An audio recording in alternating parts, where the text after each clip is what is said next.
تو یہ کمال بھائی نے احتشام بھائی نے کہا کہ ہم چلو ایک ملاقات رکھ لیتے ہیں. میں نے کہا مسجد میں رکھتے ہیں, کہتے مسجد میں بھی ٹھیک ہے, یہاں بھی. تو میں نے کہا یہاں چلو, ان کے لیے آنا آسان ہوگا کیونکہ مسجد تھوڑی سی دور ہے, تو ہمارے لیے ایک بندے کا آنا تو آسان ہے, بہت ساروں کا آنا تو ہم آ جائیں گے, تو مسئلہ تو نہیں ہے. تو صرف یہ جو پروگرام تھا نا, یہ کھانے کا اور کسی چیز کا نہیں, ٹھیک ہے, تو آپ نے گھبرانا نہیں, ٹھیک ہو.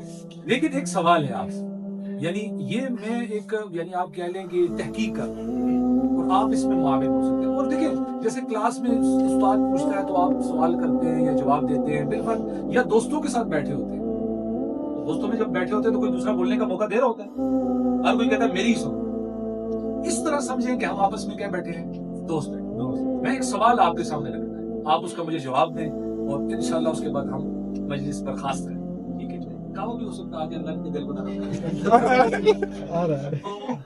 سوال یہ ہے کہ ہم دین سے دور کیوں, یعنی دیکھیں میں بھی مسلمان گھرانے میں پیدا ہوا, آپ بھی مسلمان گھرانے میں پیدا ہوا, کیا وجہ ہے؟ یعنی یا دیندار لوگوں نے ہمیں دور کیا ہے, یا ہمارا ماحول ایسا بنتا چلا جا رہا ہے, یا ہمیں کچھ سکھا نہیں رہا, یا ہمارا دل نہیں کرتا سیکھنے کا. یعنی جو دل میں بات